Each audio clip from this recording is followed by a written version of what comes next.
Sehingga kalau latihan rentang gerak itu ada yang dinamakan ROM aktif dan ada yang dinamakan ROM pasif. Kalian masih ingat yang mana yang aktif, yang mana yang pasif? Lupa. Jadi yang aktif itu yang pasiennya melakukan sendiri. Contohnya kayak gini. Ibu, ayo kita lakukan latihan rentang gerak.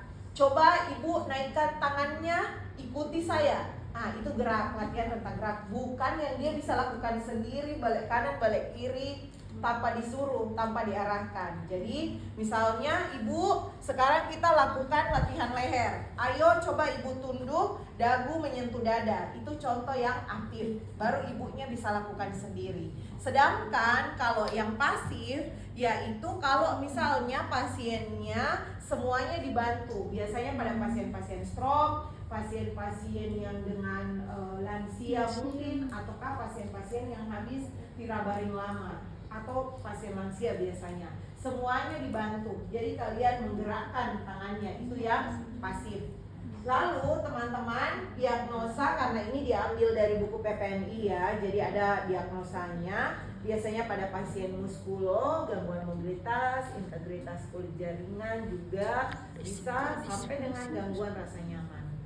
Lantas cara kerjanya teman-teman, yang pertama otomatis mengidentifikasi pasien dari dua data, entah itu namanya, nomor rekam medis, ataupun tanggal lahir. Karena biasanya kalau nama, kalau bilang kita, bisa saja ada yang dua yang menyahut ya, ataukah misalnya Rahman, bisa saja banyak juga yang menyahut. Jadi harus dideteksi dengan nomor rekam medisnya ataupun tanggal lahirnya.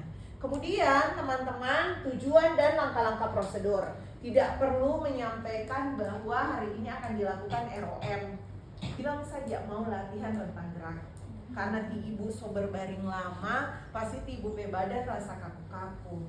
Jadi orang hari ini mau kasih gerak-gerak, bantu gerakan tangannya. Itu ya. Ataukah kayak ibu, karena ibu sudah berbaring lama, jadi hari ini mau dilakukan latihan ya supaya tidak kaku badannya. Nah, jadi bisa enak bergeraknya. Kemudian selimut yang disiapkan itu selimut. Lakukan kebersihan tangan 6 langkah, jaga privasi dengan memasang tirai kalau misalnya di bangsal, atau kalau misalnya di ruang perawatan,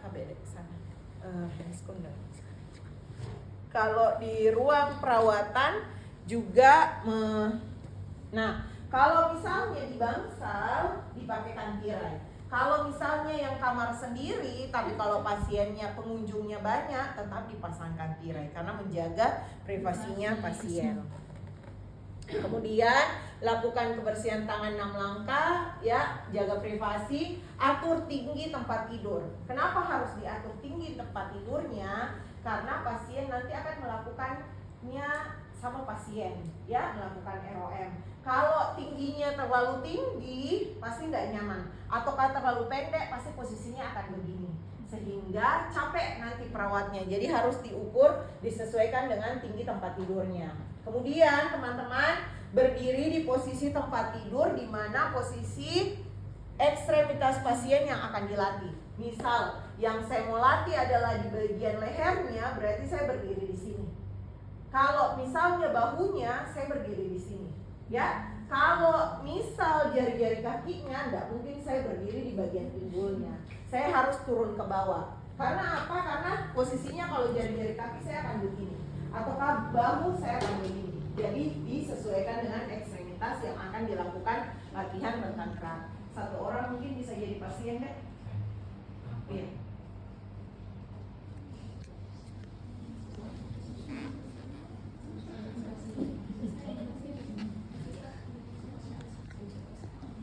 Ayo berbaring.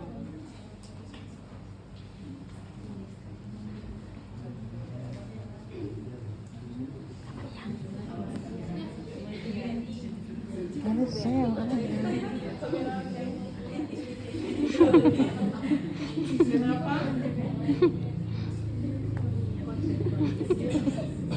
Diam. Diam.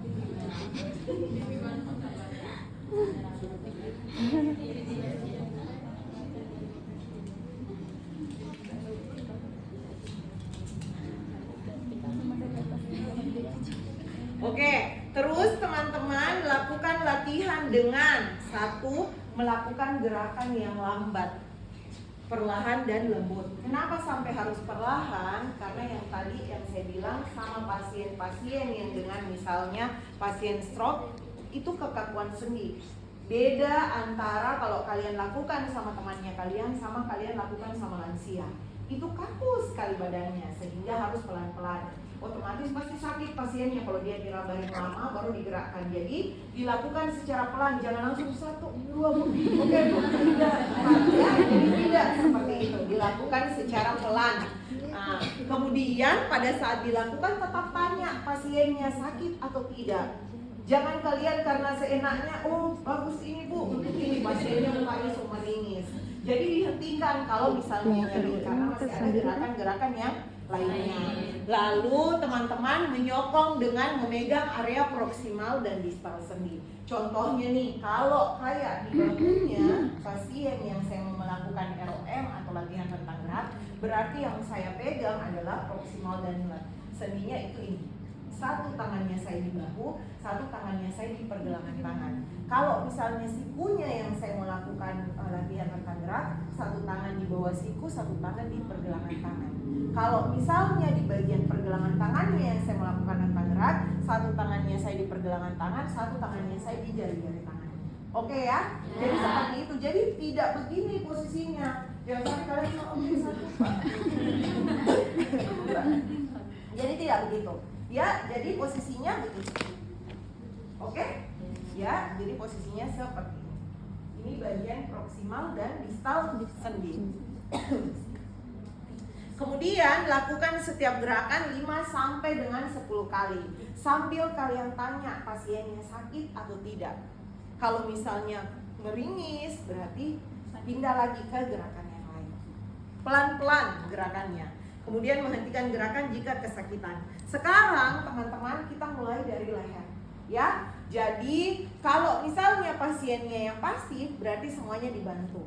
Tapi kalau misalnya aktif, ya kalian sih saya jelaskan. Ibu, sekarang kita mulai dari latihan leher ya, di mana dagunya ibu menyentuh bagian dada. Sambil diulangi Bu sampai dengan 10 kali.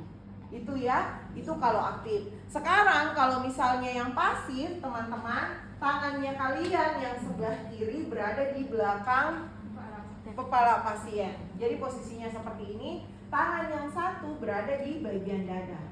Jadi posisinya kayak begini, angkat bagian kepala sampai dengan bagian dagu menyentuh dada. Ya.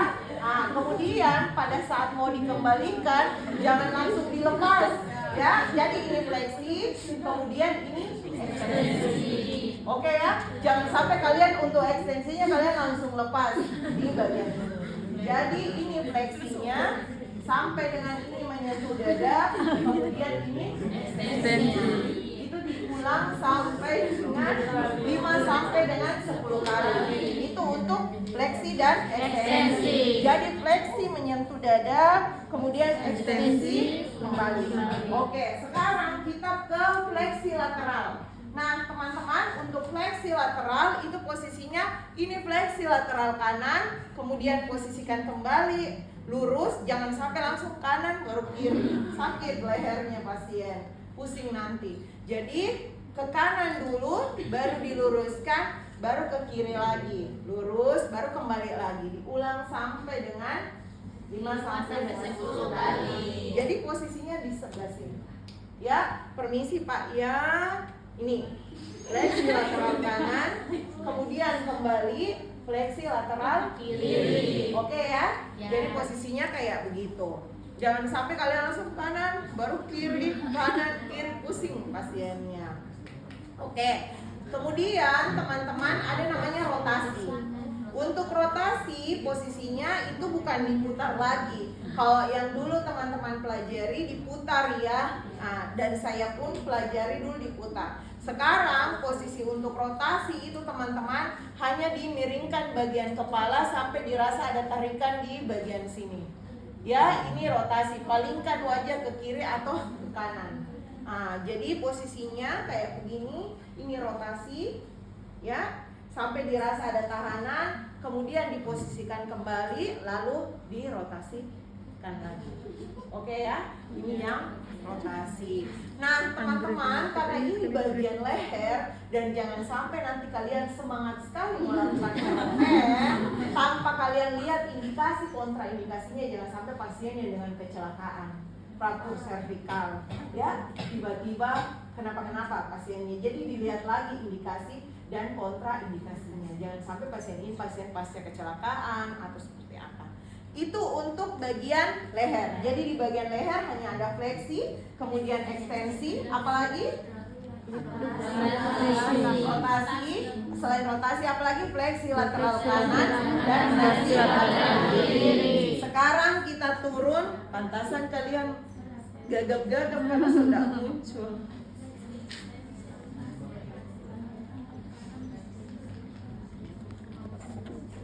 Mana dek yang punya laptop supaya temannya bisa lihat. Baru habis itu kita turun ke bahu. Di bahu teman-teman ada namanya depresi, elevasi dan depresi. Ya, itu masih ingat? Iya kan, berarti sudah. Ini Nurse Nirwan yang ajar. Nah, kalau lupa saya bisa lapor Nurse Nirwan.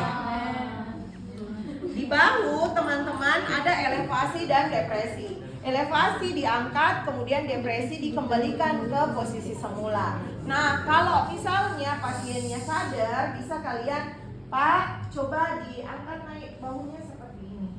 Ayo, coba diturunkan kembali. Oke, sekarang coba diulang lagi, Pak.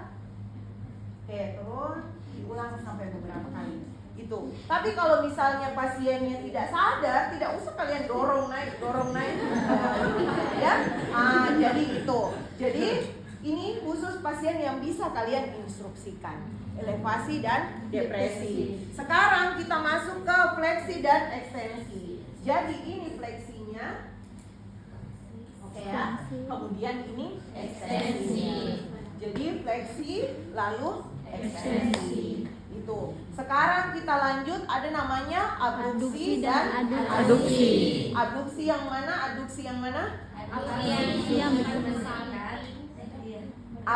AB yang menjauh, AD yang mendekat.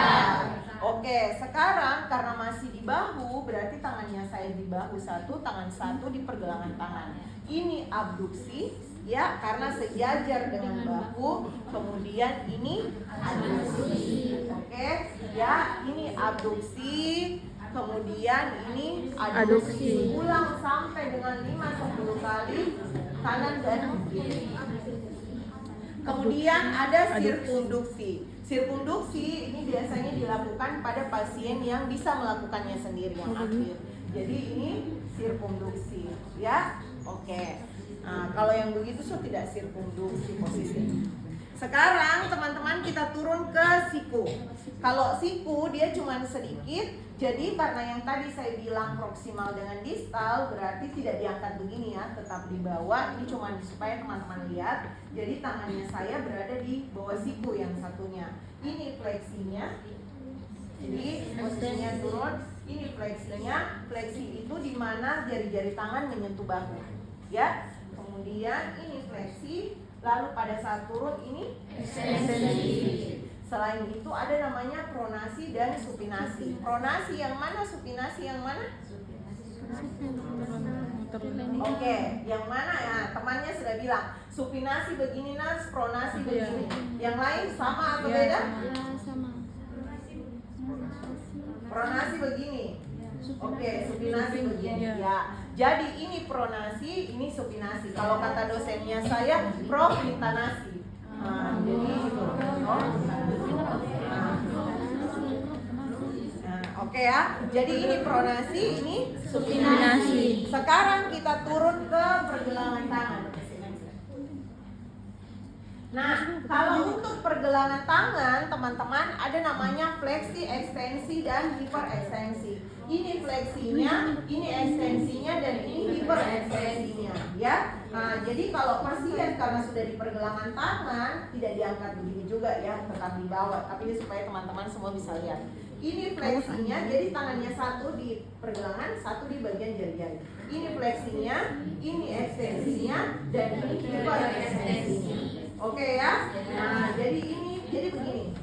diangkat. Ini fleksinya tetap diangkat, ini fleksinya, ini ekstensinya, dan ini ekstensi. Oke, sekarang ada namanya fleksi radial dan fleksi ulnar. Radial ke jempol yang atau ke kelingking. Yang mana? Nah, jadi teman-teman, radial dia ditekuk ke arah ibu jari. Jadi posisinya kayak begini. Ini fleksi radial, ya. Ini fleksi ulnar. Kan masih pergelangan tangan. Jadi yang bergerak itu pergelangannya, bukan jari-jarinya yang bergerak. Radial Ya. ulnar. Nah, jadi ini fleksi radial, kemudian ini fleksi ulnar, ya, radial dan ulnar. Oke, sampai situ. Ya. Sekarang kita lanjut ke sirkunduksi. Masih pergelangan tangan. Jadi sirkunduksi yang diputar adalah di bagian pergelangan tangannya. Ini sirkunduksi, ya. Nah, bukan cuma yang ini begini, tapi yang di bagian pergelangan tangan. Oke, sekarang selesai pergelangan tangan, kita turun ke jari-jari tangan. Fleksi jari-jari tangan, teman-teman, di kepal. Ya, ini fleksi, kemudian ini ekstensi. Nah, fleksi, ekstensi. Kalau misalnya pasiennya tidak sadar, berarti ditutup saja tangannya, kemudian dibuka lepas lagi. Ya, ini fleksinya, kemudian ini ekstensinya. Setelah itu ada abduksi dan aduksi jari-jari tangan. Yang menjauh tadi yang mana? Abduksi. Abduksi. Nah, ini abduksi, ini aduksi. Ya, AB ini dan AD ini. Nah, sekarang kalau sama pasien yang tidak sadar, berarti ini silakan masukkan jari-jari tangannya kalian, diredamkan seperti ini. Ini abduksinya dan ini adduksinya. Oke ya? Nah, jadi ini AB-nya, ini AD-nya. Oke? Itu untuk abduksi dan aduksi. Selesai. Jadi kalau ROM itu teman-teman jarang ada yang terskip karena dia terstruktur mulai dari leher, bahu, siku, pergelangan, kemudian jari-jari. Sekarang kita turun ke bagian pelvis atau pinggul dan lutut. Kalau yang diajarkan dulu, Nurse Nirwan mungkin yang ajarkan juga, yang saya juga dulu ajarkan sama mahasiswa, beda bagian pelvis dan beda bagian lutut. Tapi di buku PPNI, kenapa di sini saya samakan? Karena di buku PPNI itu dia satukan, sehingga pada saat ujian UPOM biasanya modelannya yang keluar seperti ini. Jadi pelvis dia gabung dengan lututnya. Sekarang teman-teman, kalau yang dulu yang teman-teman pahami, permisi deh ya, yang teman-teman pahami pasti begini. Ini fleksinya kan? Baru ini ekstensinya. Begitu? Atau bagaimana yang teman-teman pahami? Bagaimana? Begini atau berbeda? Begini begitu. Kalau lutut yang teman-teman pahami fleksinya bagaimana? Ditekuk. Oke, ini fleksinya. Permisi Pak ya, sakit Pak? Oke, tapi bapaknya kelihatan meringis. Nah, jadi itu fleksinya, ya. Kemudian ini ekstensinya. Tapi kalau untuk yang di buku PPNI, teman-teman yang bergabung lutut dengan pinggul, jadi posisinya kayak begini. Ini fleksinya, kemudian tangan pindah lagi ke bawah lutut untuk difleksikan, baru diluruskan kembali, tangan pindah lagi ke bawah sini, baru turun. Oke? Jadi satu kali pinggul dan lutut, baru ini pindah, ya, baru diluruskan kembali, baru diturunkan. Oke? Jangan sampai kalian tangannya masih di sini, baru kalian mau lipat, bagaimana caranya? Ya? Nah, jadi posisinya di sini. Pada saat kalian sudah mau fleksikan lututnya, pindah ke bawah lutut.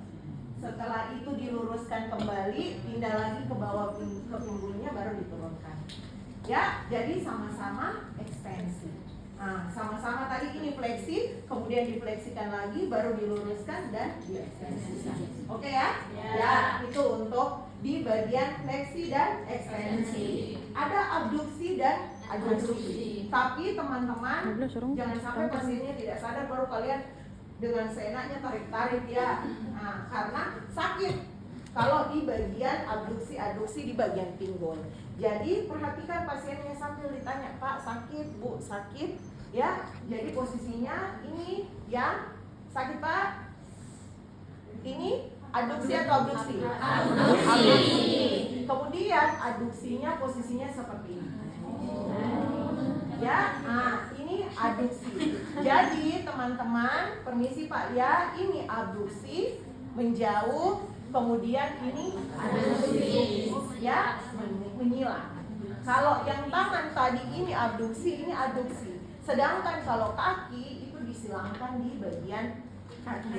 Oke ya? Itu abduksi dan adduksinya. Lalu di bagian pinggul dan lutut ada rotasi internal dan eksternal. Rotasi otomatis diputar, internal ke dalam, eksternal keluar. Jadi posisinya kayak begini. Permisi Pak, ini rotasi internal. Oke. Kemudian ini rotasi eksternal. Ya. Jadi jangan juga kalian putar-putar begitu kakinya pasien ya. Kemarin di kelas yang 1 dia bilang begini, nurse kalau misalnya pasiennya dalam keadaan tidak sadar, boleh orang banyak-banyak lakukan jadi satu di tangan, satu tangan, satu kaki. Saya bilang kasihan pasiennya, etikanya hilang ya. Nah, jadi etikanya yang hilang. Nah, jadi teman-teman ini rotasi internal ya. Kemudian ini rotasi eksternal. Sudah selesai di bagian pinggul dan lutut. Sekarang kita turun ke bagian kaki. Oke, di pergelangan kaki ada bagian dorsofleksi dan plantar fleksi. Oke, dorso yang kemana, plantar yang kemana? Ya, dorso didorong ke atas, jadi tangan benar. Jadi tangan di pergelangan kaki dan di jari-jari kaki, di bawah telapak kaki. Nah, jadi ini dorsofleksi, ya, didorong naik ke atas, kemudian dikembalikan ke posisi semula, lalu plantar fleksi. Oke ya. Jadi ini dorsofleksi teman-teman, ya. Sakit? Udah parah. Plantar fleksi. Oke ya. Nah, jadi itu dorso dan itu plantar fleksi. Nah, kemudian ada eversi dan inversi. Eversi teman-teman, kalau ini kakinya saya, ini kaki ya, bayangkan ini kaki, ini inversi karena dia ke arah dalam, kemudian ini eversi karena dia ke arah luar. Oke ya. Sekarang kalau misalnya sama pasiennya ini inversi ya, kemudian dikembalikan ke posisi semula, lalu ini eversi. Oke ya, kan tidak mungkin bisa diputar kakinya ke arah sana. Nah, itu inversi dan eversi. Lalu ada sirkumduksi, sama halnya dengan posisi pergelangan tangan tadi. Ini yang sirkumduksi. Oke. Sekarang setelah pergelangan tangan kita turun ke jari-jari kaki. Tapi kalau jari-jari kaki minta pasiennya untuk sebelum dimulai buka memang pos kakinya. Karena kan sama halnya dengan yang jari-jari tangan tadi ya. Nah, teman-teman di jari-jari fleksi itu dorong jari-jari ke atas dan ekstensinya didorong ke bawah. Jadi ini karena yang sekarang sudah jari-jari kaki, berarti tangannya kita bukan lagi di pergelangan ya, tapi di mendekati jari-jari kaki. Jadi ini fleksi, kemudian ini ekstensi ya. Kemudian ini fleksi, ini ekstensinya. Lantas teman-teman ada abduksi dan adduksi. Jadi ini abduksinya, anggap ini terbuka ya pos kakinya. Ini abduksi, jadi dimekarkan jari-jari kakinya. Kemudian ini adduksi, dirapatkan jari-jari kakinya. Nah, jadi ini abduksi, kemudian ini adduksi. Setelah itu selesai sampai dengan jari-jari kaki, lalu kalian dokumentasikan. Sampaikan sama pasien kira-kira kapan lagi mau dilakukan tindakan ini. Oke ya, itu untuk tindakan. Nah, kalau misalnya dia habis fraktur di bagian kaki, berarti jangan dulu di bagian kaki tersebut dilakukan latihan ROM, di bagian yang lainnya saja. Ya, oke. Ada pertanyaan terkait dengan latihan rentang gerak? Jelas untuk dokumentasinya itu selain kalau misalkan orang dapat yang sakit di bagian mana, apalagi mas yang Oh iya, nah jadi yang tadi berarti didokumentasikan, misalnya tindakan ROM dilakukan misalnya dari ekstremitas atas sampai dengan ekstremitas bawah. Misal dituliskan lagi di bagian ini tidak dapat dilakukan karena misalnya pasiennya merasa nyeri di bagian tersebut. Itu yang dituliskan. Kemudian rencana tindak lanjutnya kapan lagi dilakukan. Ya, cuma itu yang didokumentasikan. Oke, ada lagi? Sudah? Sudah ya. Kalau misalnya sudah tidak langsung ke Andreas. Kalau misalnya sudah tidak ada, nanti teman-teman silahkan dilakukan.